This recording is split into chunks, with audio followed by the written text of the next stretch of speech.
कार्यक्रम आयोजित करते थे आज के दिन, उसमें हम लोग क्लास 9, 10, 11, 12 के बच्चों को बुलाते थे, जिससे कि जब वो अपने स्कूल में जब पढ़ रहे हैं, साइंस की उनकी शुरुआत होती है, तो उनको अभी से रिमोट सेंसिंग टेक्निक के बारे में कुछ बताया जा सके, जिससे वो उसमें रुचि ले सकें और आगे अपने कैरियर में उसका चुनाव कर सकें। लेकिन विगत 2 वर्षों से हम सब जानते हैं कि कोविड महामारी फैली हुई है और उस वजह से इस तरह के कार्यक्रम आयोजित नहीं किए सकते। खासतौर से बच्चों को तो हम नहीं बुला सकते, क्योंकि देखिए 2 साल से करीब बच्चों के स्कूल भी बंद चल रहे हैं। तो एक ही तरीका रह जाता है कि हम कुछ पॉपुलर लेक्चर ऑर्गेनाइज करें और उसको भी वेबिनार के रूप में आयोजित करें, लोग गूगल लिंक या और भी किसी माध्यम के माध्यम से ऑनलाइन से जुड़ें।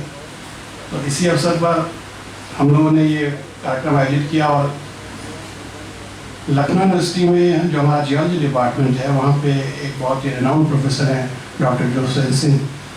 उनका नाम आज किसी के लिए ऐसा नहीं लोगों को ना जानता हो, लखनऊ में खास तौर से। तो उनको आमंत्रित किया कि आज वो यहाँ पे उपस्थित हों और एक बहुत महत्वपूर्ण व्याख्यान हम लोग के सामने प्रस्तुत करें, जिसको ऑनलाइन के माध्यम से बहुत लोग इसमें जुड़ जाएंगे। तो मैं उनका केंद्र की ओर से स्वागत करता हूँ, सोसाइटी की ओर से भी करता हूँ।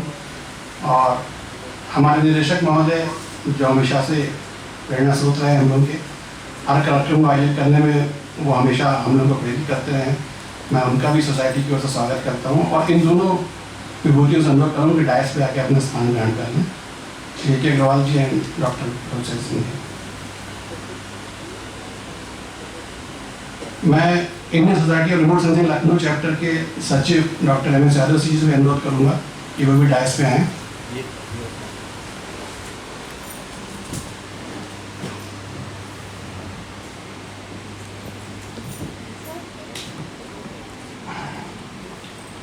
तो साथियों, जैसा मैंने बताया कि ये कार्यक्रम हम लोग क्यों आयोजित करते हैं, इसके पीछे क्या भूमिका रहती है, तो आइए कार्यक्रम का औपचारिक शुभारंभ करते हैं। और सबसे पहले हम लोग दीप प्रज्वलन करेंगे और इसके लिए मैं अनुरोध करूंगा आज के मुख्य अतिथि डॉक्टर जोसेफ सिंह, हमारे केंद्रीय निदेशक महोदय श्री A.K. अग्रवाल जी और Indian society of remote sensing Lucknow chapter के सचिव डॉक्टर M.S. यादव जी से कृपया दीप प्रज्वलित कर कार्यक्रम का शुभारंभ करें।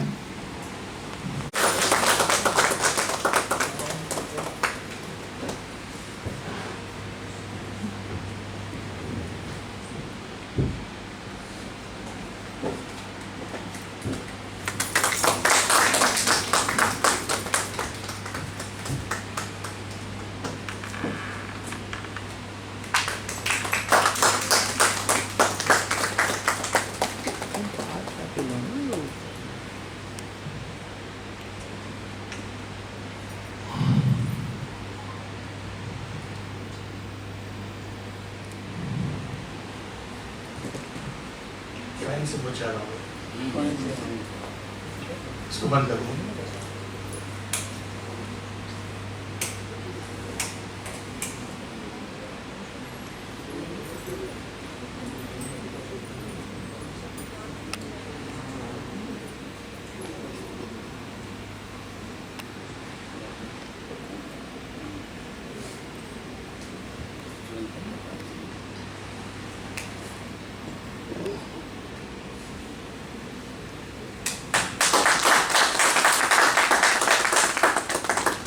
साथियों, जिनकी याद में दिवस हम मना रहे हैं, एक मिनट सर, वही रुके सर, जिनकी याद में हम ये नेशनल रिमोट सेंसिंग डे का आयोजन कर रहे हैं, मैं अनुरोध करूंगा डॉक्टर जोसेफ सिंह से कि कृपया उनके चित्र पर माल्यार्पण करें।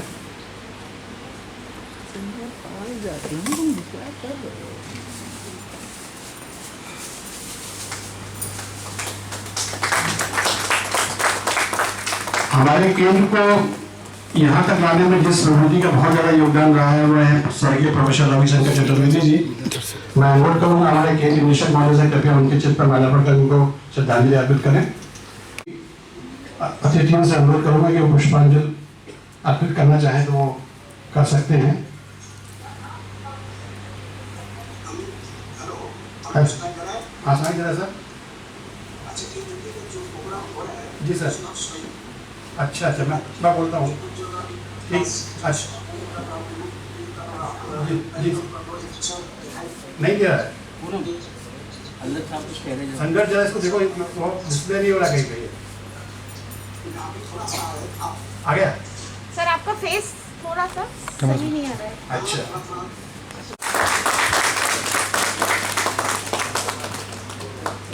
धन्यवाद doctor Poonam, doctor M S Yadav. अब मैं आमंत्रित करूंगा doctor M S Yadav ji को कि कृपया यहाँ पर आकर अपना स्वागत भाषण प्रस्तुत करें। Doctor Yadav.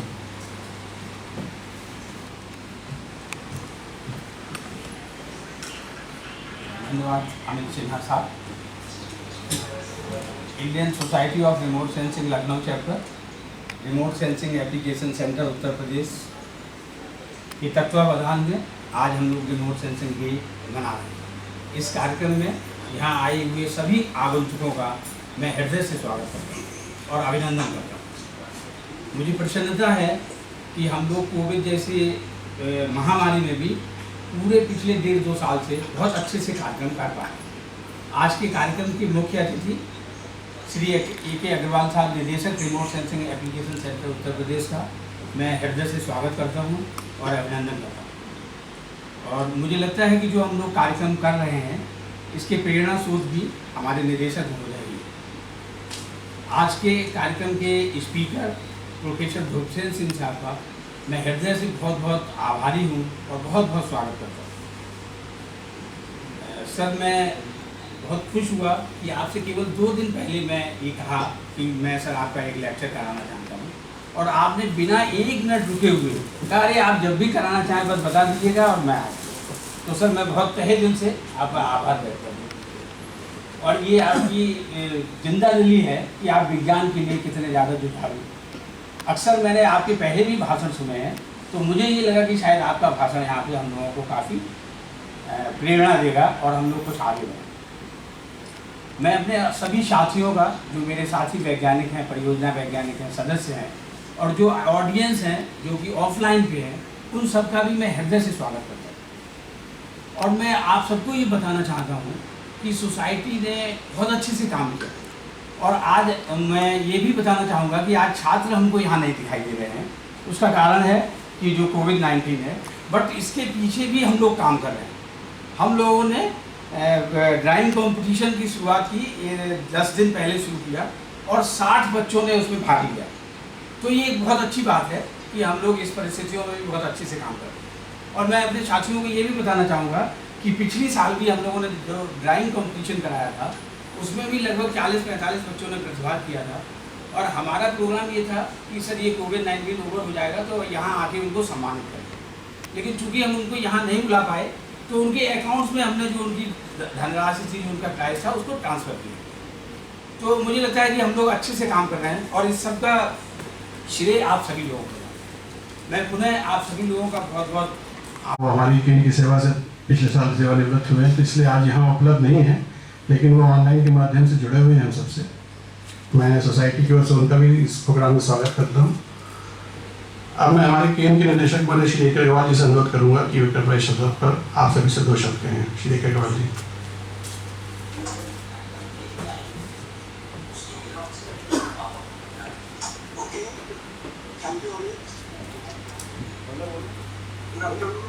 all the participants, especially our guest speaker, Dr. Ropson Singh, Mr. Agarwal, Director of Glass Security, all the members of the Civil Society of Remote Sensing and the participant. That today is the National Remote Sensing Day. However, we will be hosting this with all the events, odds and even condition. And to this, definitely I urge to all the participants that you should maintain this COVID pandemic protocol. That's maintain safe distance, set 2 meters, 103rd birthday. He born on 12th August 1915 in Ahmedabad, and he died in 30th December 1971 at Corona. So he was a physicist. Also, he has the capability and he has the tendency, he has achieved as an industrialist, as a space research, and ये जो चल रहा है ये वाला इस पे जोड़ दीजिए ना। nuclear power India. He took the degree in 1940. After that, the squad who has completed the Science Center Ahmedabad, Dharwad College of Performing Arts Ahmedabad, Vikram Sarabhai Space Station Thiruvananthapuram, and Space and Space Research. Apart from that, another 3-4 things are there. One of the most important is the union purpose of India. So, given the achievement achieved in his life, and he was whispered in at least 3 Supreme Court cases. So he has done a lot of the improvement of space technology and improved the initiative in India. And India government also has given that that is awards. One he has received in 1966. He died in 1971, but Padma Bhushan, this is 1972. He has his gratitude, and we should feel a lot of proud for that.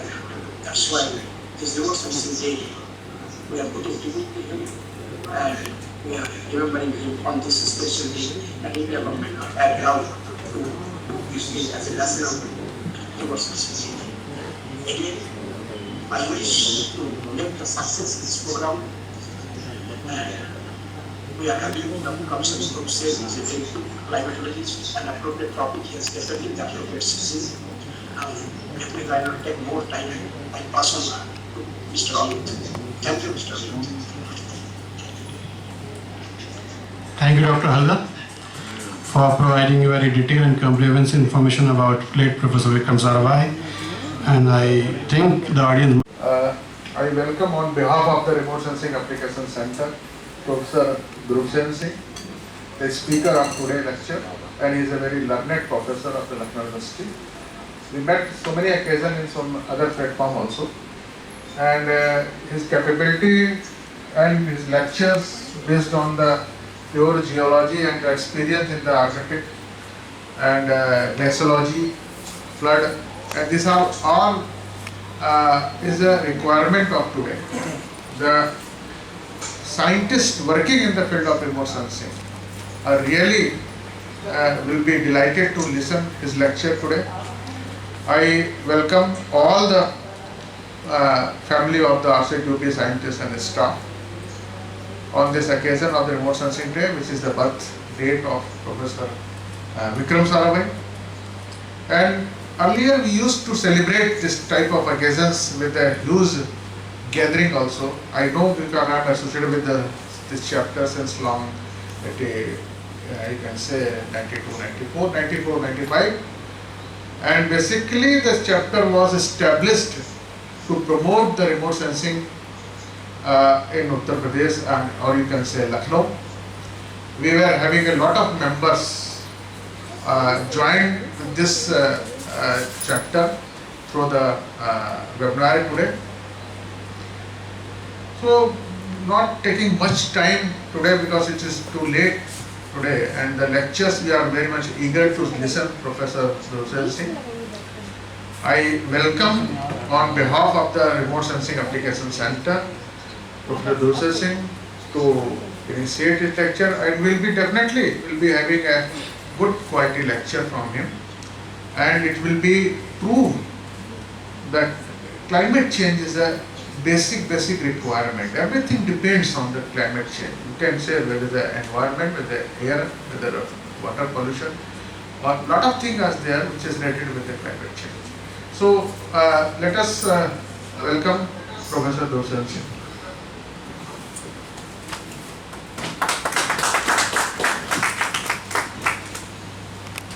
जी साथियों, जैसा कि मैंने आपको पहले भी बताया कि आज के इस नेशनल रिमोट सेंसिंग डे जो हम समारोह आयोजित कर रहे हैं, इसमें हमने लखनऊ विश्वविद्यालय के भूगर्भ विज्ञान विभाग के एक इमिनेंट प्रोफेसर डॉक्टर ध्रुव सिंह को आमंत्रित किया है, और आज वो यहाँ पे हम सभी के समक्ष एक बहुत ही इंफॉर्मेटिव टॉक प्रेजेंट करेंगे। जिस पर टाइटल है impact of climate change on Gangotri glaciers and flash floods. Doctor Dhruvasena Singh आज की डेट में किसी परिचय के मोहताज नहीं हैं। आप सभी उनके नाम से परिचित हैं, उनकी शख्सियत से परिचित हैं। आए दिन आप लोग न्यूज़पेपर में उनका नाम देखते रहते होंगे। कोई भी साइंस से रिलेटेड आर्टिकल या कोई भी न्यूज़ यदि पेपर में छपती है तो डॉक्टर ध्रुवसेन सिंह से करस्पॉन्डेंट हमेशा कांटेक्ट करते हैं और उनका नाम पेपर में आता है। तो मेरा कहने का मतलब यह है कि उनके से आपको इंट्रोड्यूस करना मेरे लिए सौभाग्य की बात है। और डॉक्टर ध्रुवसेन सिंह मेरे रेस्पेक्टेड सीनियर भी रहे हैं, क्योंकि मैं भी लखनऊ यूनिवर्सिटी का ही प्रोडक्ट हूँ। मेरा भी ग्रेजुएशन लखनऊ यूनिवर्सिटी से ही है, जियोलॉजी डिपार्टमेंट से है। डॉक्टर ध्रुवसेन सिंह हमारे सीनियर थे। डॉक्टर ध्रुवसेन सिंह के बारे में लेकिन फिर भी मेरा फ़र्ज़ बनता है कि आपको कुछ चीज़ें बता दूँ, हो सकता है आपको ना पता हो। डॉक्टर ध्रुवसेन सिंह एक जियोलॉजिस्ट हैं। इनका मास्टर्स जियोलॉजी में है, इनकी पीएचडी जियोलॉजी में है और आज की डेट में ये लखनऊ यूनिवर्सिटी में प्रोफेसर के रूप में जियोलॉजी डिपार्टमेंट में काम कर रहे हैं। इनके पास और भी जिम्मेदारियां हैं। ये डायरेक्टर ऑफ यूजीसी एचआरडीसी भी हैं। ये director of institute of hydrocarbon energy engineer association में भी लखनऊ यूनिवर्सिटी में जो है उसके भी डायरेक्टर हैं। तो इनके पास बहुत सारी रिस्पॉन्सिबिलिटी हैं लखनऊ यूनिवर्सिटी में रहते हुए। और इसके साथ इनके जो अपने रिसर्च वर्क है ये उसमें भी काफ़ी ज़्यादा इंटरेस्ट लेते हैं, काफ़ी ज़्यादा उसको रुचि के साथ काम करते रहते हैं। इनको कई बार इनकी उपलब्धियों के लिए कई महत्वपूर्ण अवार्डों से नवाजा गया है, जैसे कि विज्ञान रत्न अवार्ड, ये भी इनको मिल चुका है। इसी तरह शिक्षक श्री अवार्ड, सरस्वती सम्मान। तो ऐसे कई सारे अवार्ड हैं जो डॉक्टर ध्रुवसेन सिंह को मिल चुके हैं और वो ऐसे ही नहीं मिल गए, इनके अथक प्रयासों और इनके परिश्रम के बल पे ही इनको मिले हैं। लगभग 100 से ज़्यादा रिसर्च पेपर इन्होंने प्रेजेंट किए डिफरेंट सेमिनार्स कॉन्फ्रेंसेस में। 75 से ज़्यादा रिसर्च पेपर इन्होंने पब्लिश किए हुए हैं इंटरनेशनल जर्नल, नेशनल जर्नल्स में। तो कहने का मतलब ये है कि इनके पास ज्ञान का बहुत बड़ा भंडार है और आज उसी को हमारे साथ ये शेयर करेंगे। ये हम सबके लिए सौभाग्य की बात है कि डॉक्टर ध्रुवसेन सिंह हमसे आज रूबरू हो रहे हैं और हमसे कुछ विज्ञान के बारे में बातें करेंगे। और अवसर भी बहुत अच्छा है, नेशनल रिमोट सेंसिंग डे। तो मैं ज़्यादा आप लोगों के बीच नहीं आऊँगा, मैं आमंत्रित करूँगा डॉक्टर ध्रुवसेन सिंह को कि कृपया अपना व्याख्यान प्रारंभ करें। Thank you.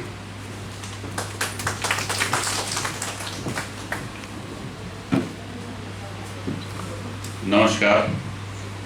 सबसे पहले मैं यूपी रिमोट सेंसिंग सेंटर और Indian society of remote sensing के सारे पदाधिकारियों को धन्यवाद देना चाहता हूं, जिन्होंने मुझे यहाँ आमंत्रित कर मुझे गौरवान्वित होने का एक अवसर प्रदान किया।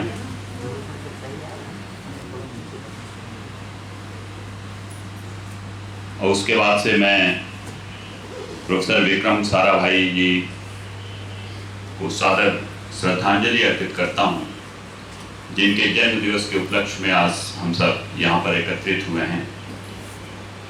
हम सबको पता है कि 12 अगस्त 1919 में विक्रम साराभाई जी का जन्म हुआ था। मैं प्रोफेसर आर चतुर्वेदी साहब को भी विनम्र श्रद्धांजलि अर्पित करता हूं, जिनके अथक प्रयासों के बावजूद यह सेंटर अपने वर्तमान स्वरूप में आ सका है। मंचासीन इस संस्थान के निदेशक श्री ए.के. अग्रवाल जी, इंडियन रिमोट सेंसिंग के अध्यक्ष जो कि ऑनलाइन माध्यम से हम सबसे जुड़े हुए हैं, हरदर साहब, general secretary doctor M. Yadav ji, इस कार्यक्रम का संचालन कर रहे अमित सिन्हा जी, आप डैश बैठे हुए इस संस्थान के समस्त सम्मानित वैज्ञानिकगण, जो भी यहाँ के शोध परियोजनाओं में कार्य कर रहे हैं, वो सारे के सारे मेधावी छात्र और वैज्ञानिक, ऑनलाइन माध्यम से जुड़े हुए समस्त प्रतिभागीगण, आप सबको मैं रिमोट सेंसिंग डे पे ढेर सारी शुभकामनाएं देता हूँ। जो टॉपिक है जलवायु परिवर्तन का गंगोत्री ग्लेशियर पे प्रभाव, फ्लैश फ्लड पे क्या प्रभाव पड़ रहा है, या सस्टेनेबल डेवलपमेंट पे क्या प्रभाव पड़ रहा है, या समाज के ऊपर क्या प्रभाव पड़ रहा है, ये टॉपिक ऐसा है जिसके ऊपर अगर घंटों बोला जाए तो भी ये समाप्त होने वाला टॉपिक नहीं है। लेकिन कुछ चीज़ें जो इसकी बहुत ही महत्वपूर्ण हैं, उन सारी महत्वपूर्ण चीज़ों को, उन सारे महत्वपूर्ण बिंदुओं को मैं आपके सम्मुख लाने का प्रयास करूंगा। मित्रों, हम सबको पता है कि बहुत सी चीजों में परिवर्तन आ रहा है और वो परिवर्तन जो है वो प्रकृति का शाश्वत नियम है। Change is the law of nature. परिवर्तन जब से पृथ्वी बनी है 4.6 बिलियन ईयर्स पूर्व, तब से लेके और आज तक पृथ्वी के जितने घटक हैं, पृथ्वी के जितने आयाम हैं, समाज के जितने घटक हैं, समाज के जितने आयाम हैं, उन सब में परिवर्तन आता रहा है। यही निर्विवाद सत्य है। अब उसमें एक सबसे बड़ा मुद्दा ये निकल के आता है कि all the changes which are taking place in the society और on this planet earth, these changes are natural or these changes are anthropogenic। जो इस पृथ्वी के ऊपर परिवर्तन आ रहा है वह परिवर्तन मानव जनित है कि वह परिवर्तन प्राकृतिक है, ये सदैव विवाद का मुद्दा रहा है। और हम सब लोग जानते हैं कि बहुत बड़े बड़े साइंटिस्ट हुए हैं जिन्होंने ये कहा है कि नहीं, प्रकृति में जो भी परिवर्तन होता है वह सब का सब मानव लेके आता है। Man is supreme. पॉसिबिलिज्म की उन्होंने बात कही है। लेकिन वहीं पे एक दूसरा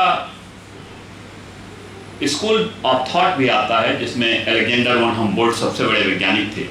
तीन लोगों ने कहा नहीं, आदमी कुछ नहीं है, man is the passive agent, nature is supreme. उन्होंने ये कहा कि नहीं, आदमी कुछ नहीं कर सकता, प्रकृति सुप्रीम है और प्रकृति ने जिस तरीके से चाहा है उस तरीके से बदलाव किया है और प्रकृति जहां जहां बदलती गई है, मानव अपने आप को या तो उस तरीके से बदलाव किया है, नहीं तो उसका एक्सटिंक्शन हो गया है। और यही तो डार्विन ने भी कहा है, नेचुरल सिलेक्शन और सर्वाइवल ऑफ फिटेस्ट। कहने का मतलब यह है कि प्रकृति सुप्रीम है, कि प्रकृति सुप्रीम है कि मानव सुप्रीम है, इस पे सदैव विवाद चलता रहा है। अब जब हम बात करते हैं जलवायु परिवर्तन की, तो ऐसी क्या हो सकता है कि सर बैठे रहिए, कोई दिक्कत नहीं, तो क्या ऐसी आवश्यकता पड़ जाती है कि हम बात करते हैं कि ये जलवायु परिवर्तन जरूरी है और जलवायु परिवर्तन के बारे में हम सबको जानना जरूरी है। जलवायु परिवर्तन जो है 21वीं सदी का एक सबसे ज्वलंत मुद्दा है, सबसे बड़ी समस्या है, हम सबके सामने सबसे बड़ी चुनौती के रूप में निकल के आई है जो चीज वो है जलवायु परिवर्तन। और जब हम बात करते हैं तो हमें ये लगता है कि the climate has affected each and everything. कर दीजिए, the climate has affected each and everything on this planet अर्थ। और अगर जलवायु परिवर्तित हुई है बीते हुए दिनों में, जलवायु परिवर्तन आज हो रहा है और जलवायु परिवर्तन आने वाले दिनों में होगा, ये पक्का है। It is 100% sure that in the days to come the climate will change, but how it will change, at what rate it will change, that we don't know. And that is a matter of great concern, and that's why scientists not only in our country but globally they are working on climate change to know that what will the rate and what will the trend of climate change. That is very very important. और एक चीज और है जो बहुत महत्वपूर्ण है कि जलवायु ने it has affected our social aspect, it has affected our political aspect, the climate change has affected our environmental aspect, the economical aspect. तो जब जलवायु ने हमारी सांस्कृतिक, हमारी सामाजिक, हमारी राजनीतिक और हमारी आर्थिक विरासत को परिवर्तित किया है और उसको नियंत्रित किया है, इसलिए हमको जलवायु परिवर्तन के मामले में जानना बहुत ही जरूरी हो जाता है। और हमें लगता है कि उससे भी बड़ी जरूरी चीज यह है कि हम और आप जो लोग जलवायु परिवर्तन के ऊपर काम कर रहे हैं, समाज के सारे लोगों को इस जलवायु परिवर्तन के बदलते हुए जो भी इसका ट्रेंड है, जो भी इसका पैटर्न है, जो भी इसका परिणाम समाज के ऊपर पड़ने वाला है, सारे लोगों को इसके बारे में जागरूक करते रहें। और इसलिए मैं रिमोट सेंसिंग के सारे वैज्ञानिकों को बधाई देना चाहता हूं कि जिन्होंने आज रिमोट सेंसिंग डे के माध्यम से समाज के लोगों को एक अवसर प्रदान किया है, so that we can learn something about the climate change and the pattern of climate change, the impact of climate change on the society. अब अगर हम बात करें, ये ब्यूटीफुल प्लेनेट अर्थ है, हम सबको पता है कि ये ग्लोब है, प्लेनेट अर्थ है, और जो भी करोड़ों और अरबों ग्रह हैं इस ब्रह्मांड में, earth is a unique planet, we all know. Why? Because this is the only planet where we are having life. और इसलिए नहीं कि सिर्फ यहाँ ऑक्सीजन तो मार्स पे भी है। हमें ये लगता है कि the interaction between different components of the earth, that is the atmosphere, hydrosphere and lithosphere, is taking place in such A way that life is sustaining on this planet अर्थ। जो जलमंडल है, जो वायुमंडल है और जो स्थल मंडल है, उन तीनों के बीच में इतना अच्छा इंटरेक्शन हो रहा है कि इसके ऊपर जीवन संभव है। That's why the earth is unique planet. लेकिन इसकी जो ब्यूटी है, आप लोगों को याद होगा जब राकेश शर्मा जी गए थे तो उन्होंने कहा था सारे जहां से अच्छा हिंदुस्तान हमारा, और जब उससे भी पहले यूरी गागरिन वगैरह गए थे तो इन लोगों ने कहा था कि पृथ्वी सफेद हीरे सी दिखाई देती। लेकिन वर्तमान समय में अगर हम देखें तो हमें लगता है कि इस पृथ्वी की सुंदरता बाधित हो रही है, और इसके बाधित होने के दोनों कारण हैं, मानवजनित कारण भी है और प्राकृतिक कारण। मैं एक बात सबसे बोलता हूं और आप सबको ये बात पता है कि जो प्राकृतिक कारण है उनके ऊपर हमारा कोई बस नहीं है। बाढ़ आनी है, बाढ़ आएगी, कोई रोक नहीं सकता। All of you are working very hard on flood आप रोक नहीं सकते। भूकंप आना है, आएगा, सुनामी आनी है, आएगी, सूखा पड़ना है, पड़ेगा। आप वैज्ञानिकों का सिर्फ यही रोल होता है कि उन आने वाली आपदाओं का प्रभाव समाज पे कम से कम पड़े, इसके लिए आप दिन रात काम करते हैं। उसको नहीं रोक पाते, वो तो आएगा ही। क्यों? क्योंकि वह प्राकृतिक घटना है, वह नेचुरल हैजार्ड है, और प्रकृति पर्यावरण का वही भाग है जो मानव नियंत्रण से परे है। मैं बोलता हूं कि अगर वह मानव से नियंत्रित हो गया तो वह प्रकृति नहीं है, because nature is that part of the environment which is beyond the control of man. और इसीलिए विश्व की सारी आपदाएं आज भी मानव नियंत्रण से परे हैं। हम उनका पूर्वानुमान तो लगा लेते हैं, लेकिन हम उसको रोक नहीं पाते। तो ये जो पृथ्वी का एक आप देखें कुंडली है, या जो कुछ भी आप कहें इसको, जो इसके ऊपर अगर आप देखें तो ये पृथ्वी जितनी भी पुरानी है, एक कॉन्सेप्ट आया 1785 में, 1785 में। That concept was given by James Hutton, he was a scientist of Norway. उसके पहले ये माना जाता था कि everything in geology, everything in the nature is sudden, is catastrophic. भूकंप आया, अचानक भूकंप आ गया, बाढ़ आई, अचानक बाढ़ आ गई, हिमालय का उत्थान हुआ, अचानक उत्थान आ गया, उत्थान हो गया। लेकिन उन्होंने बोला no, the process which are operating at present must have operated in the past and have produced the same result. जो घटनाएं आज घटित हो रही हैं वो घटनाएं भूतकाल में भी घटित रही होंगी और समान प्रतिफल दी होंगी। ये जेम्स हटन ने कहा 1785। और एक कॉन्सेप्ट दिया, theory of uniformitarianism, cyclic theory दी। आप देखिए, इसमें भी देखिए, प्री कैम्ब्रियन युग में भी ग्लेशिएशन हुआ, गोंडवाना युग में भी ग्लेशिएशन हुआ, प्लीस्टोसीन एज में भी ग्लेशिएशन हुआ। सी लेवल राइज क्रिटेशियस पीरियड में भी हुआ, सी लेवल राइज वर्तमान समय में भी हो रहा है।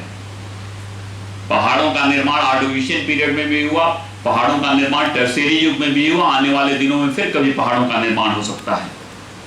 एवरीथिंग इज साइक्लिक, ये उन्होंने कॉन्सेप्ट दिया।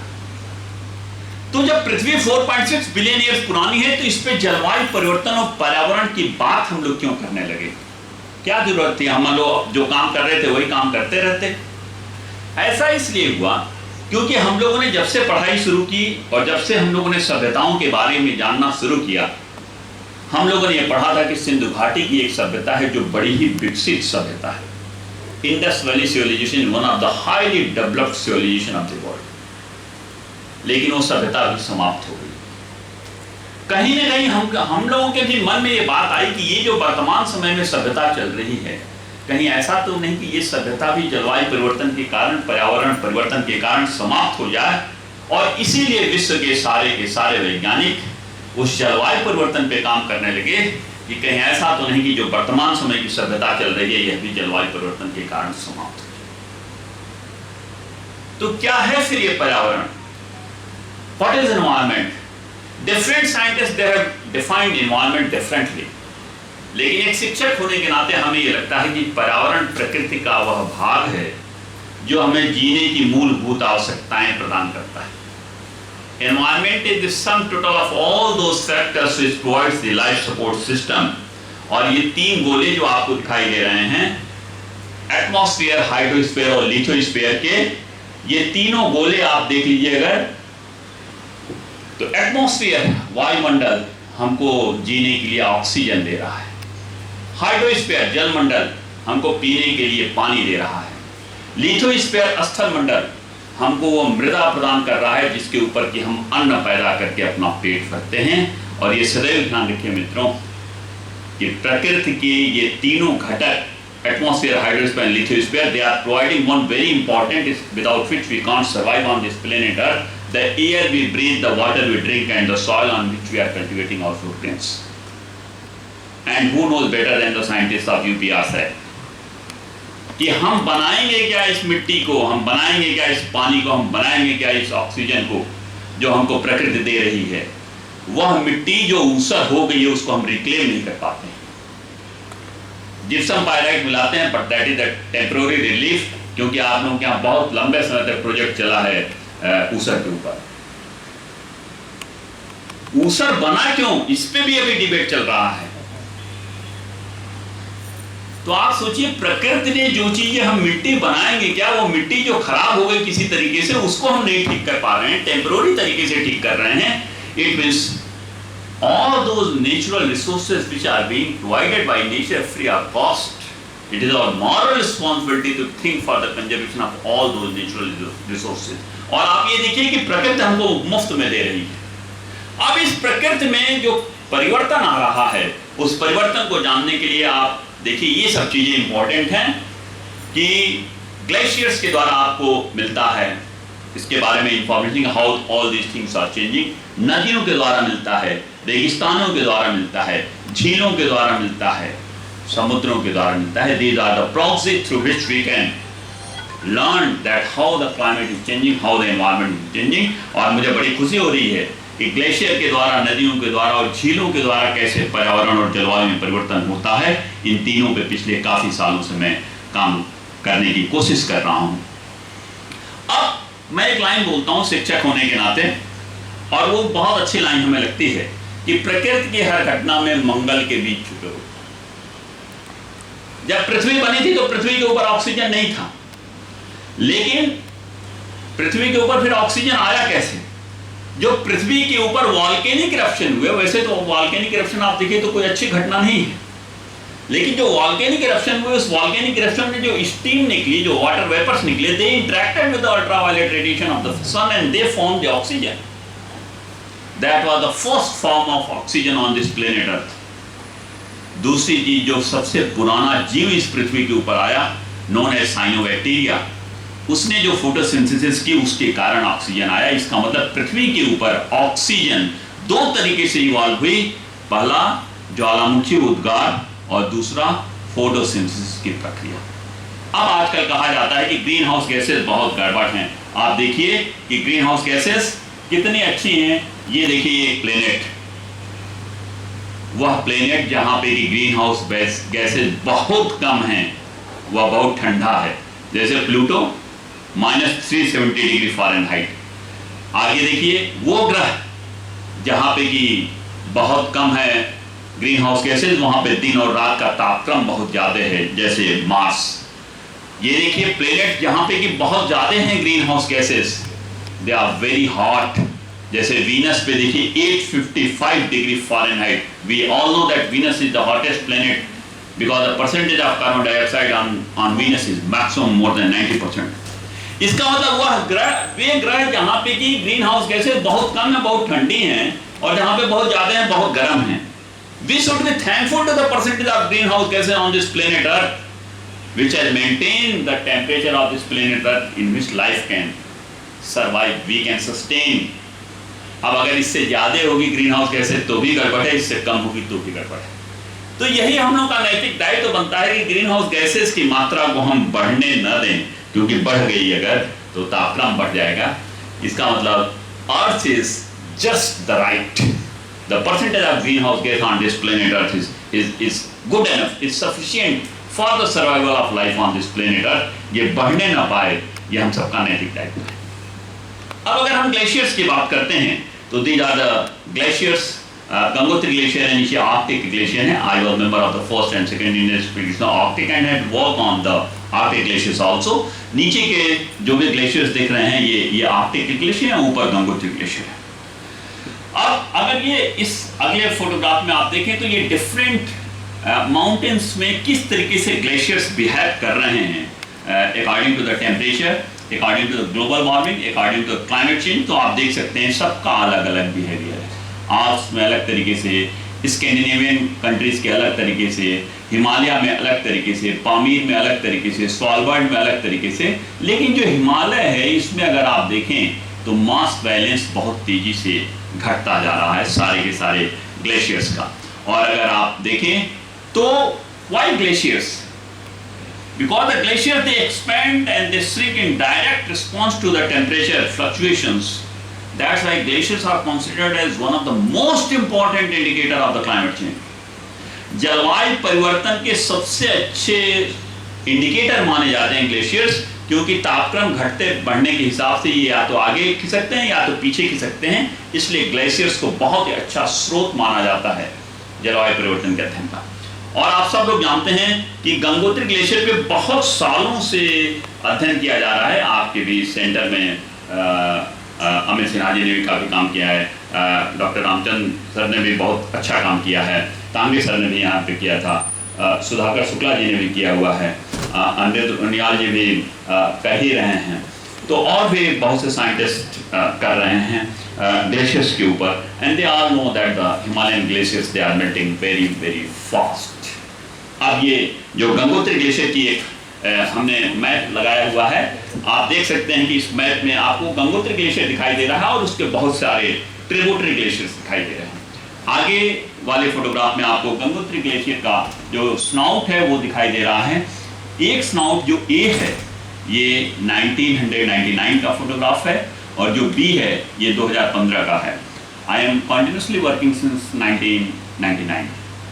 एक चीज़ और मैं बोलता हूँ, वैज्ञानिक होने के नाते, शिक्षक होने के नाते हम सबका ये नैतिक दायित्व बनता है कि समाज में वैज्ञानिक मुद्दों पे अगर कोई भय और भ्रम की स्थिति उत्पन्न हो तो हमें उसको दूर करने का प्रयास करना चाहिए. जैसे अगर नेपाल में भूकंप आता है और लखनऊ में ये कहा जाता है कि भूकंप आने की तीव्र संभावना है, और लखनऊ में अगर गोमती नगर एक्सटेंशन में अपार्टमेंट में रहने वाले लोग अपने मकान छोड़ करके नीचे पार्क में रह रहे हैं तो हमें लगता है ये थोड़ा ठीक नहीं. तो उसके उस भय और भ्रम को दूर करने का दायित्व तो हम सबका है. हमें ये लिखना चाहिए कि जब मेन भूकंप आया, जो सबसे बड़ा झटका था, उसमें लखनऊ में जब एक बिल्डिंग नहीं गिरी तो जो आफ्टर शॉक्स आएंगे उस आफ्टर शॉक्स से लखनऊ में कोई नुकसान होने वाला नहीं है. और हम सबको ये पता है कि लखनऊ में कम से कम पिछले 1000 सालों में किसी भी भूकंप का केंद्र नहीं रहा है. न सिर्फ लखनऊ बल्कि पूरा का पूरा उत्तर प्रदेश किसी भूकंप का केंद्र नहीं रहा है.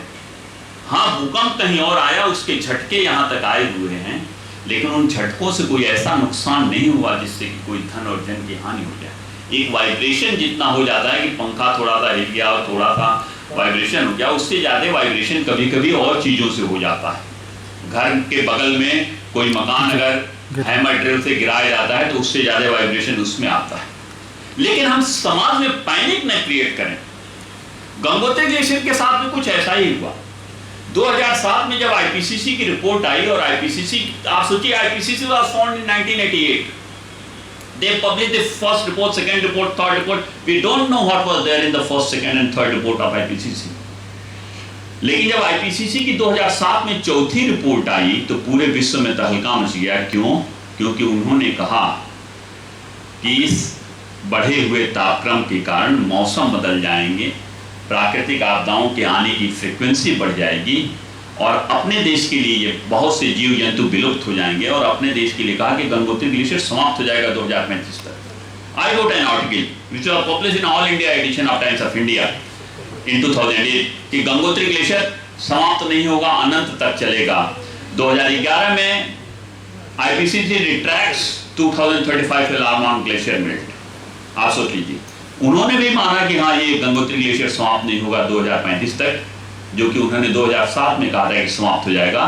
और ऐसा नहीं कि हमें ही पता था, ये जो लोग भी गंगोत्री ग्लेशियर पे काम कर रहे थे उनको पता था कि Gangotri glacier is not going to disappear by 2035। समाप्त तो होगा ही, सारी चीजें समाप्त हो जाती हैं, वो भी समाप्त होगा, लेकिन ऐसा नहीं कि अभी 5 साल और 10 साल और 50 साल और 100 साल में समाप्त होने वाला है। तो इसलिए उससे कोई हमें, जब सरस्वती नदी इतनी विशालकाय नदी थी वो समाप्त हो गई, तो चीजें तो आती जाती रहती हैं। Evolution and extension of fauna and flora and every natural event is a natural process.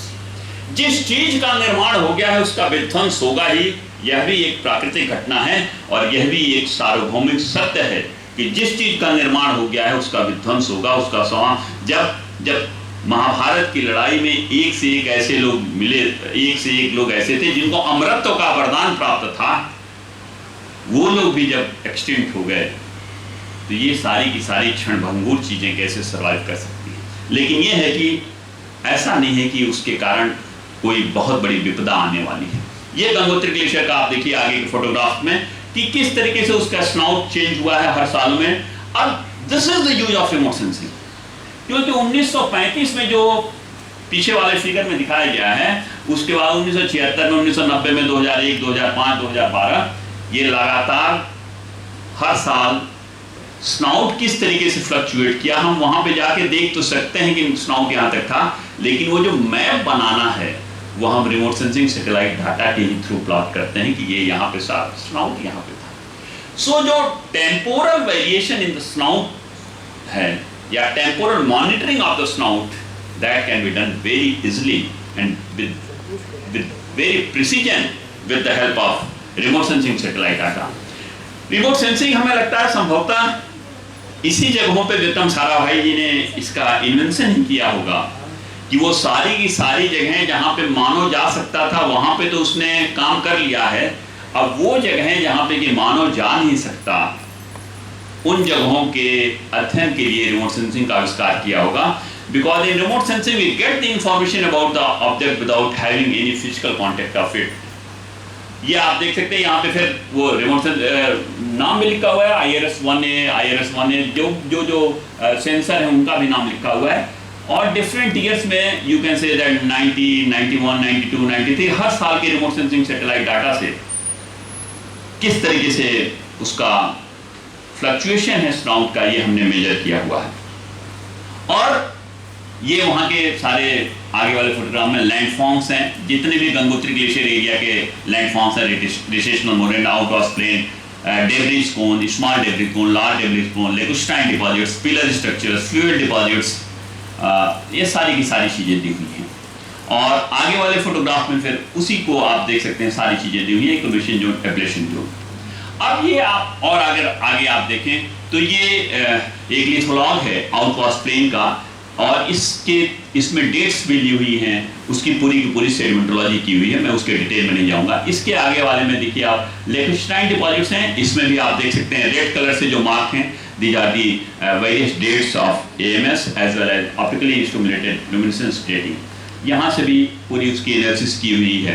आगे के फोटोग्राफ में आप फिर देख सकते हैं कि ग्रेन साइज का पैरामीटर किस तरीके से समय के साथ, स्थान के साथ, डेप्थ के साथ वेरी करता है और किस किस समय में वह वेरी कर रहा है। आगे वाले में फिर वही चीज़ दूसरे जगह के स्टेशन से दिखाई गई है, बगल में ट्रेंच बना करके, और इसके द्वारा भी हमको सारी चीज़ें देखने को मिलती हैं। इसके आगे के फोटोग्राफ में आप देख सकते हैं कि किस तरीके से एज डेप्थ कर्व दिखाया गया है, और इसमें हम जो एज हमारी जा रही है पिछले 20,000 सालों तक का पूरा वहाँ पे जो भी क्लाइमेट चेंज था और जो भी वेरिएबिलिटी थी मानसून की वहाँ। और एक चीज़ और मैं बोलता हूँ कि ऐसा नहीं है कि हमने काम किया है, we all know that number of scientist they have worked in a glacier terrain, लेकिन किसी भी दो लोगों के जो भी रिजल्ट आए हैं क्लाइमेट के या ग्लेशियर के पिघलने के, वह भी एक नहीं है। ऐसा क्यों हो गया कि all those scientists who are working on the same Gangotri glacier, even they have reported different rates for the same glacier।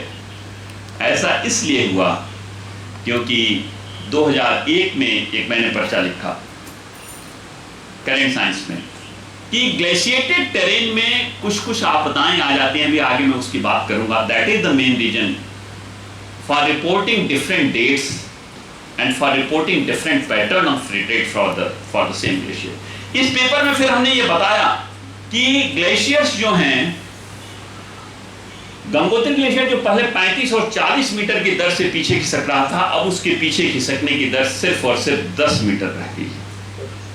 अगर वो ग्लेशियर जो पहले 30 खिसक रहा था, अब उसके पीछे खिसकने की दर दिनों दिन कम होते होते होते होते इस समय 10 मीटर प्रति ईयर रह गई है। और एक तरीके से नहीं निकाला है, 3-4 तरीके से निकाला। क्योंकि 99 से खुद जा रहा हूं तो वो भी मेजर करके डिस्टेंस हमने निकाला। रिमोट सेंसिंग सैटेलाइट डाटा से भी हमने डिस्टेंस कैलकुलेट करके निकाला। जो हमने एजेज आप लोगों को बताएं, उस एजेज के द्वारा भी ट्रेंच बना के हमने कैलकुलेट करके निकाला। 3-4 तरीके से निकाला, एब्लेशन जोन और एक्युमुलेशन जोन के द्वारा भी निकाला। और सब हमारा यही आया कि 10 से 15 मीटर एट प्रेजेंट उसकी रेट ऑफ रिट्रीट है। इसका मतलब there is no threat at all to the Gangotri Glacier, and the rate of retreat of the Gangotri Glacier is not in accordance with the so-called anthropogenically induced global warming. क्योंकि अगर anthropogenically induced global warming को वो respond करता तो rate of retreat बढ़नी चाहिए, लेकिन वो चीज़ नहीं है। एक तो ये बहुत बड़ी चीज़ निकल के आई। ये भी एक पर्चा उसी पे छापा, आप देखिए पिछले 25,000 सालों की मानसून वेरिएबिलिटी और क्लाइमेट चेंज के बारे में है, जो कि सारी की सारी चीज़ें at par with the international जो भी रिकॉर्ड्स मिलते हैं उसके अनुसार हैं। 2-3 और पेपर एकदम पाइपलाइन में हैं, जल्दी आ जाएंगे और सबके पैटर्न वही मिलते हैं। अब अगर हम आगे देखें तो हमने ये सारे के सारे क्लाइमेटिक इवेंट्स बताए हैं।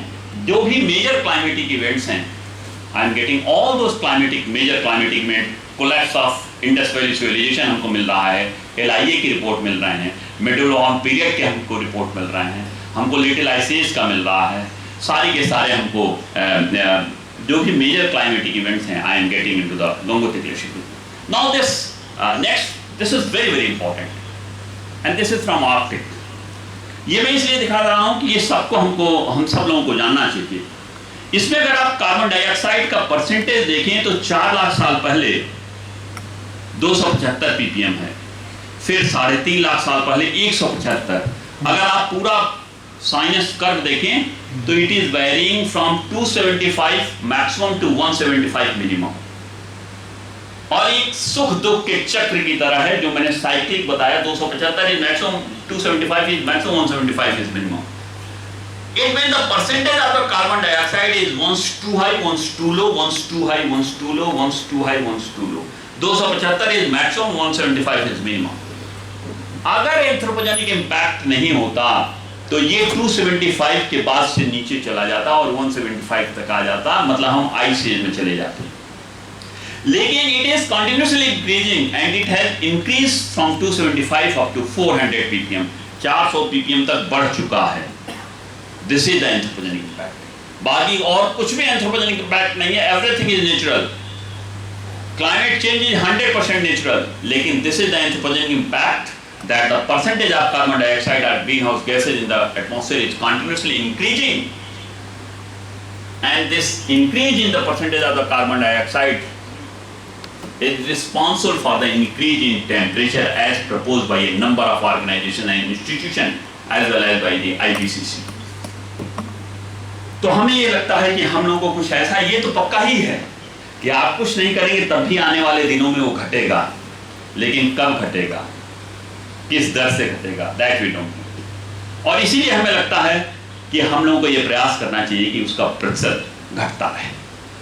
अब दिस इज वेरी इंपॉर्टेंट, जो आजकल जलवायु परिवर्तन का हमने ये दिखाया कि ग्लेशियर्स के ऊपर अनइवन प्रभाव पड़ रहा है, कोई इवन प्रभाव नहीं है। गंगोत्री ग्लेशियर में तो दर कम हो रही है, कहीं बहुत तेजी से पिघल रहे हैं और कहीं कहीं पे 1-2 ग्लेशियर्स एडवांस भी कर रहे हैं, ये भी आप सब लोगों को पता होगा।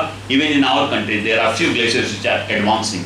इसका मतलब क्लाइमेट चेंज के ऊपर, गंगोत्री क्लाइमेट चेंज का ग्लेशियर्स के ऊपर केवल ये कहना कि सब मेल्ट कर रहे हैं, it is not 100% true, it is 80% true, but there are some glaciers which are advancing. अब ये जो चीज है कि ग्लेशियर्स जलवायु परिवर्तन के कारण जो आपदाओं की संख्या बढ़ी, स्पेशली फ्लैश फ्लड की,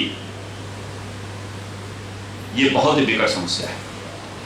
ये आप देखिए, this is the photograph of Gangotri glacier 2000 की। आपको ऊपर वाले में आयरन रॉड्स दिखाई दे रहे होंगे। I was there at that time, 6 June 2000 की बात है। नीचे वाले में आपको दिख रहा होगा कि सारे के सारे आयरन रॉड्स भर गए हैं, सिर्फ 1 फीट का आयरन रॉड दिखाई दे रहा है। ऐसा इसलिए हुआ क्योंकि वहां पे क्लाउड बर्स्ट हुआ। क्लाउड बर्स्ट के कारण बरसात हुई बहुत तेज। Cloudburst means maximum rain in minimum time, that is cloudburst. क्योंकि हमारे यहाँ जो बरसात होती है दैट इज ओरोग्राफिक रेन, पहाड़ों से टकरा के बरसात होती है। और एक बार जब पहाड़ में मानसून चला गया तो उसका वे आउट नहीं है, इधर टकराया इधर बरसात हुई, इधर टकराया इधर बरसात हुई, इधर पहाड़ों से टकराया फिर बरसात हुई। इसीलिए तो माउसिनराम और चेरापूंजी हाईएस्ट रेनफॉल के वो थे, क्योंकि there was only one way out. Garo Khasi Jaintia की पहाड़ियां चारों तरफ से घिरी हुई हैं, तो मानसून बाहर निकल ही नहीं पाता, इसीलिए मैक्सिमम रेनफॉल प्लेस है इन द वर्ल्ड। तो यहाँ पे जब बरसात हुई तो एक लैंडस्लाइड हुई। लैंडस्लाइड के कारण भागीरथी रिवर ब्लॉक हो गई। ब्लॉक होने के कारण एक डैम बन गया। डैम बनने के कारण वो डैम बर्स्ट हो गया, वो लेक बर्स्ट हो गई। लेक बर्स्ट होने के कारण पूरा तहस नहस हो गया। और देखिए पूरा का पूरा वो आयरन रॉड जहां आदमी बैठा हुआ देखिए पूरा भर गया। हमने एक पेपर लिखा, ये पेपर है वो। अगर आप इसमें देखें तो नीचे लिखा हुआ है सेकेंड पैरा में कि 6 जून 2000, और हमने ये लिखा कि इस तरीके की चीजें ग्लेशियर टेरेन में हो सकती हैं। It was published in 2002 in Current Science. No attention was paid. जब केदारनाथ की फिर से यही घटना घटी, और जब फिर आगे वाले में देखिए ये केदारनाथ में यही घटना फिर से घटी। आगे आप देखिए, this is the Chorabari glacier and the snout of Chorabari glacier. I have worked on this Chorabari glacier in 1997। आपको चौराबाड़ी ग्लेशियर, नेक्स्ट फोटोग्राफ में आपको चौराबाड़ी ग्लेशियर भी दिखाई दे रहा है और स्नाउट भी दिखाई दे रहा है, उससे निकलने वाली मंदाकिनी नदी भी दिखाई दे रही है। इसके अगले फोटोग्राफ में आप देखिए how important is this. Chorabari glacier से निकल रही है मंदाकिनी नदी और कंपेनियन ग्लेशियर से निकल रही है सरस्वती नदी। जब मैं 97 में वहां पे गया था और काम किया था, तो ये सरस्वती नदी जो कंपेनियन ग्लेशियर से निकल रही है, ये केदारनाथ टाउनशिप के नीचे मिलती थी। इसका मतलब इस नदी का भी मेल्टिंग, इस ग्लेशियर्स की भी मेल्टिंग कम हुई है, क्योंकि अगर ज्यादा होती तो और नीचे मिलती। और वो जो पहले केदारनाथ टाउनशिप के नीचे मिलती थी, अब केदारनाथ टाउनशिप के ऊपर मिल रही है, मंदिर के ठीक पीछे मिल रही है। देखिए कंपेनियन ग्लेशियर से निकलने वाली नदी और मंदाकिनी नदी दोनों केदारनाथ टाउनशिप के पीछे, मंदिर के जस्ट पीछे मिल गए। जब ये मंदिर के पीछे मिल गया, इसका मतलब कि केदारनाथ शहर में सरस्वती नदी सूख गई। हम लोग तो इंतजार ही कर रहे थे कि जगह मिले, अपनी दुकान बनाएं और अपने मकान बनाएं और होटल बनाएं, लोगों के रुकने के लिए व्यवस्था बनाएं। और हमने इस तरीके से वहां पे सेटलमेंट कर दिया कि ये भी नहीं सोचा कि उतनी जगह तो नदी में छोड़ दें so that the river can accommodate the maximum discharge during flood. Saraswati नदी तो पूरा ऑक्युपाई कर लिया। मंदाकिनी नदी में भी जो नदी कम पानी कम हुआ तो मंदाकिनी नदी के वैली में भी लोगों ने घर बनाना शुरू कर दिया। और पहाड़ों पे तो वैली फ्लैट एरिया मिलता है। जब मैदानी इलाकों में, लखनऊ शहर में जब कुकरेल नाले के अंदर घर बना लिया है तो पहाड़ों पे तो कहीं और जगह ही नहीं है। आप सोचिए वो सारी की सारी चीजें बना दी गई। नेक्स्ट में आप देखिए, ये केदारनाथ टाउनशिप है। इस समय जब हम गए थे 97 में, 1 महीने टेंट लगा के रुके थे। अब देख लीजिए कितने, हमको लगता है टेंट में इसीलिए तो रहे होंगे कि क्योंकि कोई होटल या धर्मशाला अच्छा नहीं मिल पाया होगा, तो टेंट लगा के अब आप देखिए पूरा का पूरा टाउनशिप हो गई है केदारनाथ। अगले आप फोटोग्राफ में देखिए, जब बरसात हुई है जून में, 13 जून 12 जून को, तो आप आगे फिर देखिए फोटोग्राफ में, this is again remote sensing satellite data. और कितना अच्छा इस सैटेलाइट डाटा में आपको दिखाई दे रहा है कि सारी की सारी चीजें आपको दिख रही हैं। नेक्स्ट कीजिए भाई। This is you can see that the red, all red colours are the landslides. और इन लाल रंग के जो लैंडस्लाइड है, इसने क्या किया कि मंदाकिनी नदी को 1-2 जगह नहीं 10 जगह ब्लॉक कर दिया। ब्लॉक कर देने के कारण एक झील टाइप की बन गई। और जब वो झील बस्ट हुई तो इतना ही नहीं हुआ कि वो झील बस्ट हो गई, गांधी सरोवर जो है वह भी पूरा का पूरा फिल्ड हो गया पानी से, और वह भी बस्ट कर गया। ये और नदी में तो हमने जगह ही नहीं छोड़ रखी थी ताकि नदी उस अधिकतम पानी के प्रवाह को बहा सके। जब नदी में कोई जगह ही नहीं थी, so that the river can accommodate its maximum discharge during this flood. All the lake, a number of lakes were formed because of the damming of the Mandakini river at a number of places. Because of the continuous rain, all those lakes, they burst and they created a very catastrophic event into the Kedarnath region. You can see in this next photograph that this was the Kedarnath after that region. लोगों ने पूछा ये केदारनाथ की आपदा मानव जनित थी या प्राकृतिक थी? तो जो क्लाउड बस्ट हुआ वह तो प्राकृतिक था, लेकिन जो आपदा आई वह मानव जनित थी, क्योंकि अगर मंदाकिनी नदी और सरस्वती नदी की वैली को हम खाली छोड़े रहते तो पानी प्रवाहित हो जाता और कोई आपदा नहीं आती। और आप देख सकते हैं आगे ये देवप्रयाग में, इसके अगले फोटोग्राफ में देखिए कितना ऊंचा ऊपर के मकानों तक पानी चला गया था। सारा का सारा आप सोच सकते हैं 60-70 फीट नीचे देखिए 6 फीट का आदमी कॉन्फ्रेंस पे भागीरथी और नंदा के खड़ा है, और देखिए ऊपर कहाँ पे वो पुल दिखाई दे रहा है, रेड एरो जो हमने बनाया हुआ है वहां तक पानी चला गया था। This was the situation. हमने फिर अगले फोटोग्राफ में आप देखिए फिर हमने ये पेपर लिखा, that was also published in Current science, कि केदारनाथ में क्या क्या चीजें हुई, कैसे कैसे घटित हुई। और एक पर्चा सिर्फ यही लिखा है, इसके आगे वाले में आप देखिए कि मानव की जिम्मेदारियां क्या हैं, क्योंकि प्रकृति मानव की जिम्मेदारी नहीं जानती है, लेकिन हम तो जानते हैं ना। और हमें ये लगता है कि हमें अपनी जिम्मेदारियों का सफलतापूर्वक निर्वहन करना चाहिए ताकि हम इन आपदाओं की फ्रिक्वेंसी को रोक सकें। अभी जो नेक्स्ट अभी आप लोगों ने देखा जो जोशी मठ में हुआ था, क्या चीज़ें थी, ये हमने बहुत जल्दी में एक बार publish in Times of India, जिस दिन घटना घटी थी उस दिन। तो क्या ये हमें ये लगता है कि इस जलवायु परिवर्तन का इन प्राकृतिक आपदाओं के ऊपर, फ्लैश फ्लड के ऊपर बहुत तगड़ा प्रभाव पड़ा है। The frequency has increased. क्यों फ्रीक्वेंसी बढ़ गई? क्योंकि जलवायु परिवर्तन के कारण जो नदियों में बदलाव आया, जो लोग नदियों के ऊपर काम करते हैं, आपके केंद्र में बहुत से लोग काम करते हैं, कि नदी की वैली तो इतनी चौड़ी है लेकिन चैनल इतना है। Channel is that part of the river which is filled with water. Valley इतनी चौड़ी, चैनल इतना चौड़ा। अगल बगल लोगों ने मकान बना दिए, दोनों तरफ डैम बना दिए, दोनों तरफ बंधे बना दिए, दोनों तरफ नेचुरल लेवी बना दी, दोनों तरफ आर्टिफिशियल लेवी बना दी और वहां पे रहना शुरू कर दिया। क्योंकि हमारे देश में पूरे विश्व की 2.5% जमीन पर पूरे विश्व की 17% आबादी निवास करे। This is very important in our country for natural disaster. क्योंकि जब 2.5% जमीन पर विश्व की 2.5% जमीन पर विश्व की 17% आबादी निवास करेगी, तो we know that this is the peril zone, we know that this is the danger zone, we know that this is the hazard prone zone, but we are forced to live into that particular region.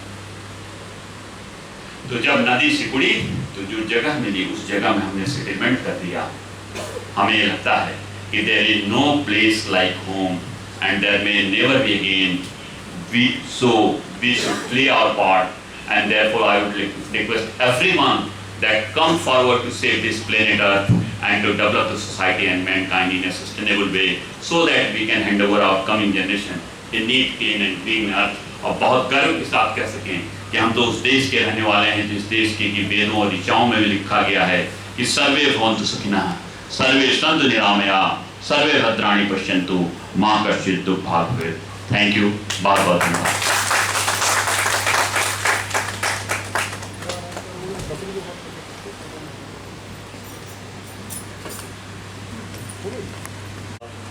आपका effort और sac का effort, बढ़िया DST सभी लोगों ने बहुत अच्छा काम किया हुआ है।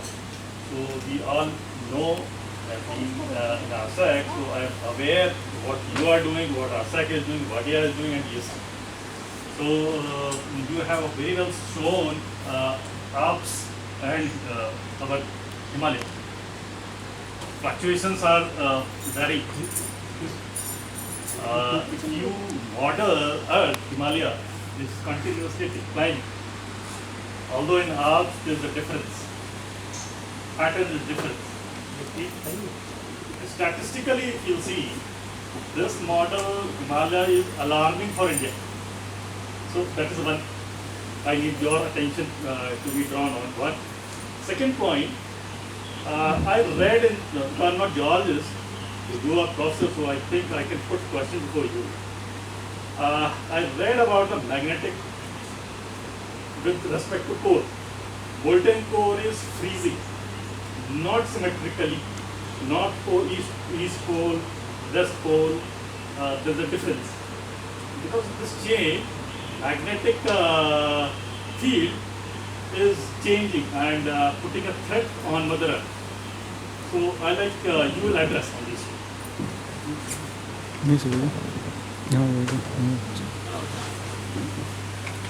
Yeah, very good question. Number one, that the recession of the Himalayan glaciers are alarming. No doubt they are alarming. But even in Himalaya, there are few glaciers located in Leh and Ladakh, they are advancing. So what I proposed and what I personally believe that we need more data set, and we need more data set for longer duration. Simply by collecting the data of 100 years or 200 years, we can't say something very precisely about the climate change, because climate change that operates in thousands of years, millions of years, billions of years. So we need more, because this is the only difference between weather and the climate, that the short-term fluctuation in everything, temperature, pressure, humidity, precipitation is weather, whereas long-term fluctuation is the climate. So we need more data set to say something very precisely about the rate of retreat of the glaciers with reference to the climate change. But at present, no doubt, the Himalayan glaciers, they are retreating at the alarming rate. But there are few glaciers which are advancing, and even different glaciers, they are responding differently. So we can say that no doubt it is alarming, but it varies from glaciers to glaciers. Second point, that magnetic poles. We all know that magnetic reversals are also cyclic in nature. And there are 4 reversals which we have noticed, the scientists, they have noticed, the Matuyama, Bruns, in 4 million years. So the magnetic reversal and the magnetic anomaly and the magnetic susceptibility is a hot cake in the research these days. Earlier there was only one institute at IIG Mumbai. The scientists of that institute were working on magnetic poles, but nowadays even at VSIP we are having very good instrument to measure all these things. At Wadia we are having this instrument, and a number of institutes we are having. So we have, till now we have measured the magnetic anomaly and magnetic reversal in 4 million years only. But with more data set, we will be in position to say something very precisely about the longer duration or for billions of years. And then, because we don't know what lies beneath the earth, every information about the interior of earth, about the core and the mantle, that is created, goes to the P and S waves. They provide the information. Everything is hidden. Because if you just look at the radius is 6,371 kilometers, radius of the earth. And the deepest well is about 5 kilometers, 6 kilometers.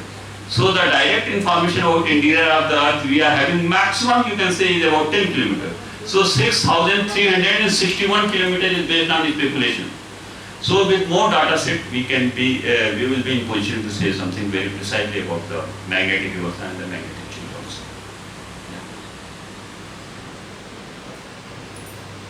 Any more questions?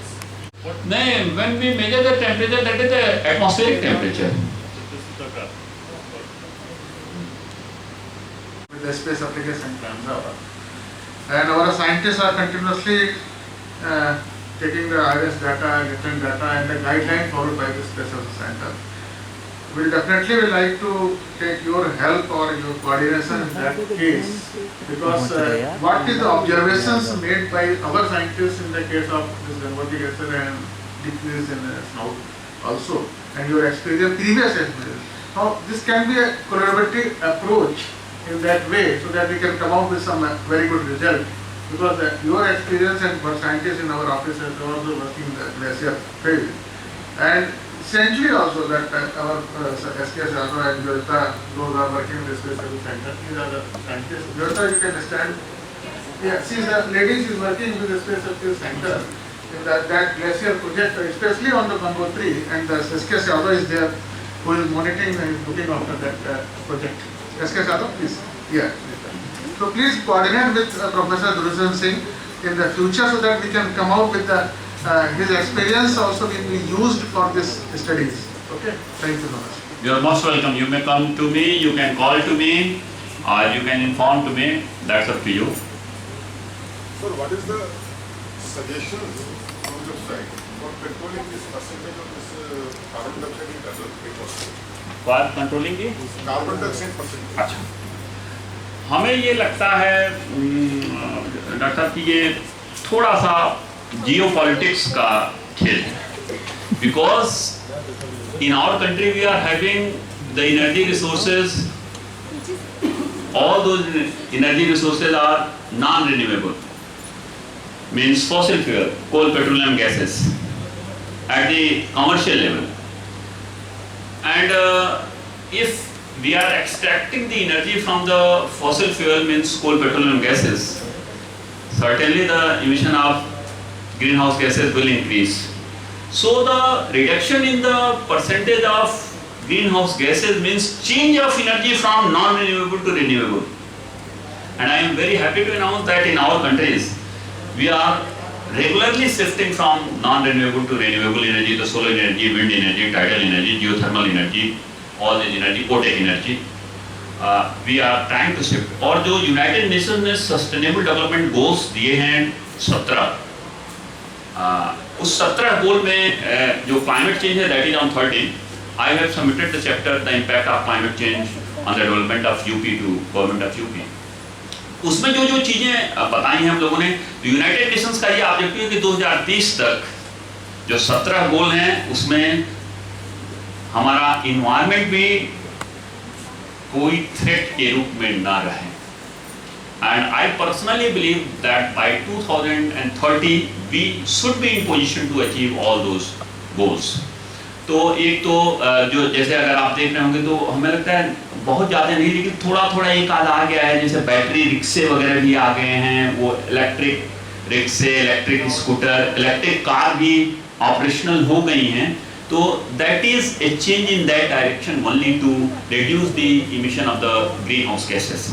कि धीरे धीरे सब चीज़ें shift करते जा रहे हैं. उस लखनऊ में, जिस लखनऊ में कि आज से जब हम लोग छात्र थे सफ़ेद शर्ट काली हो जाती थी, इतने ज़्यादा 3 व्हीलर चला करते थे, उस लखनऊ में अगर आज इलेक्ट्रिक रिक्शे चल रहे हैं, इसका मतलब कि बहुत तेज़ी से we are shifting from non renewable energy to the renewable energy. और एक चीज़ और मैं सदैव कहता हूँ कि चूँकि हम प्रकृति बना नहीं सकते हैं, तो प्रकृति का कम से कम संरक्षण करना चाहिए. अभी हम लोग ग्रीन हाउस गैसेस की बात करने लगे हैं. अभी पानी भी एक ऐसा रिसोर्स है कि हम उसका एक्सप्लॉयटेशन तो कर रहे हैं, लेकिन हम उसकी रिचार्जिंग की बात अभी भी नहीं कर रहे हैं. अभी भी वो कागजों पे तो है, लेकिन उसका इम्प्लीमेंटेशन अभी भी नहीं हो पाया है.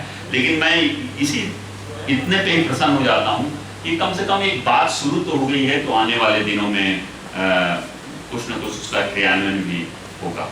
और इस तरीके के आयोजन इसीलिए महत्वपूर्ण होते हैं. बहुत बार लोग पूछते हैं कि एक दिन अर्थ डे, एक दिन एनवायरनमेंट डे, एक दिन रिमोट सेंसिंग डे से क्या हो जाता है. बहुत कुछ हो जाता है.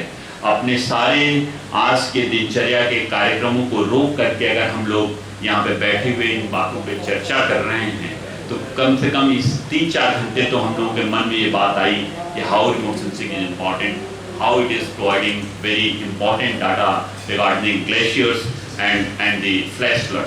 क्योंकि वहाँ पे कौन जा सकता है जहाँ पे कि वो लैंडस्लाइड हुई और जो ब्लॉक टूटा, वहाँ पे तो कोई जा नहीं सकता. तो रिमोट सेंसिंग सेटेलाइट डाटा से ही तो सारी की सारी इंफॉर्मेशन मिली. तो अगर हम एक दिन भी साल में मनाते हैं और उसको मन से मनाते हैं, तो हमें लगता है कि बहुत सी चीज़ें हम सोसाइटी को देते हैं और बहुत सी चीज़ें अपने आप को भी सीखते हैं. धन्यवाद. सारा एरिया जो कवर हो रहा है बहुत धीरे धीरे बढ़ रहा है. लेकिन आज के अभी क्लाइमेट देखें तो अभी फ्लड बहुत, पिछले 2-3 सालों में अगर आप डेटा देखिए बहुत ज़्यादा फ्लड राजस्थान एरिया में इस समय आ रहा होगा. तो क्या इस पर कोई स्टडी हुई या इस पर क्या क्लाइमेट चेंज का क्या होता है स्पेस? सर देखिए 2-3 चीज़ें. पहले ये माना जाता था कि डिजर्ट वो एरिया है जिस जगह पे कि 65 सेंटीमीटर पर एनम से कम बरसात. बाद में चेंज क्या हो गया कि all those regions where evaporation is more than the precipitation is desert. वो सारी की सारी बरसात होनी चाहिए, वहाँ पे अभी नहीं हो पाई. और आप देखिए बुंदेलखंड रीजन और उन जगहों पे फ्लड आ गई है. This is only because of the erratic behaviour of the weather, because we are under the transitional regime of the climate change, ये देखना स्वाभाविक है। और उस समय में संक्रमण काल में मौसम का पूर्वानुमान भी हो सकता है कि सही लग जाए, लेकिन हो भी सकता है कि एकदम ना आप लगा पाएँ। And number of scientist they are working in the Rajasthan area, बहुत लोग काम कर रहे हैं, specially the PRL group, Singhvi साहब वगैरह लोगों ने बहुत ज़्यादा काम किया है राजस्थान के ऊपर।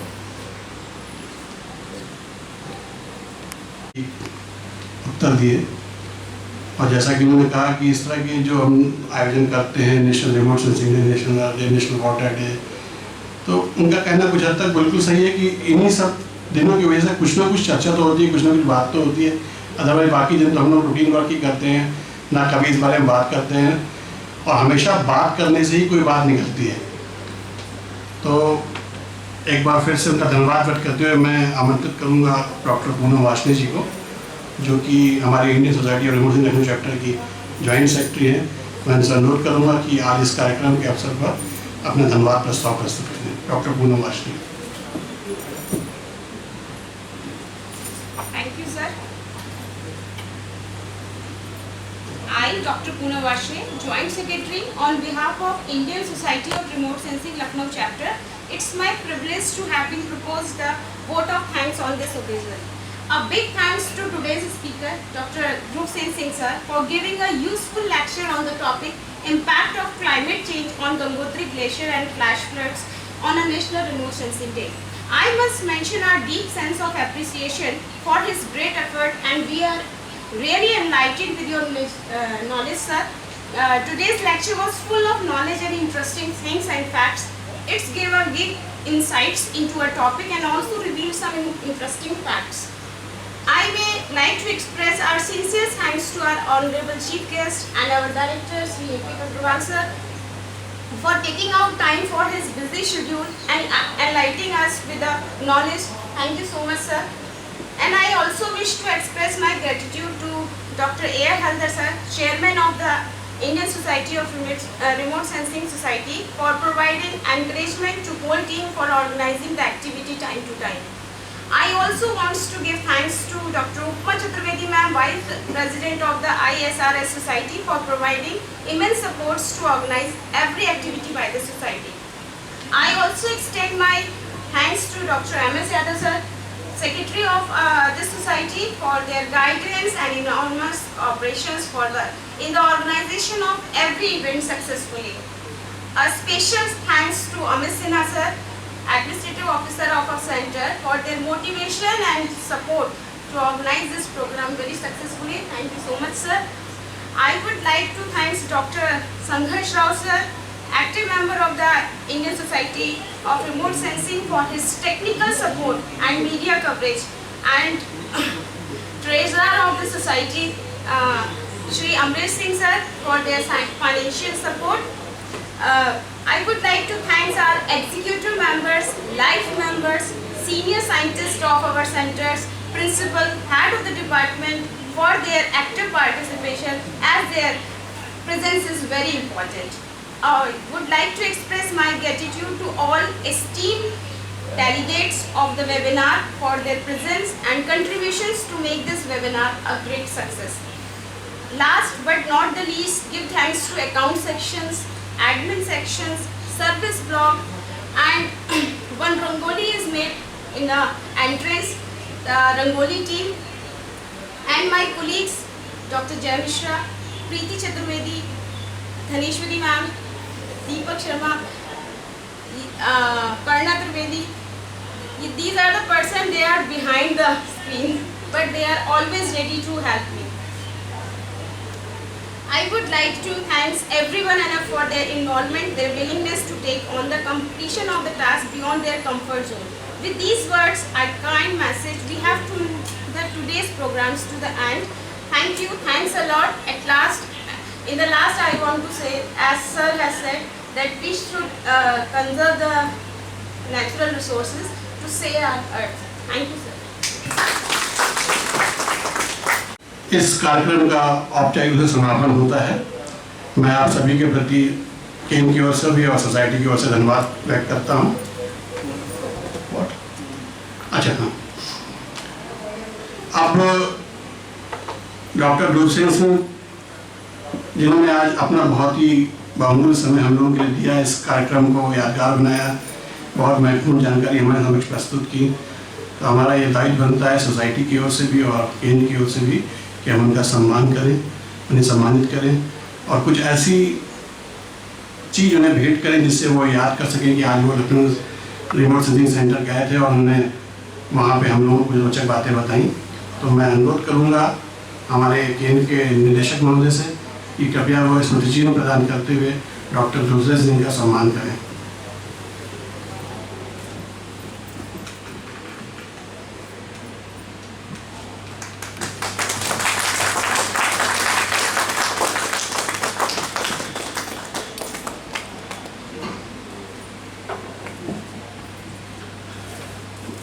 इसी सोसाइटी को ये प्लेटफॉर्म दिया कि यहाँ पे हम ये कार्यक्रम आयोजित कर सकें।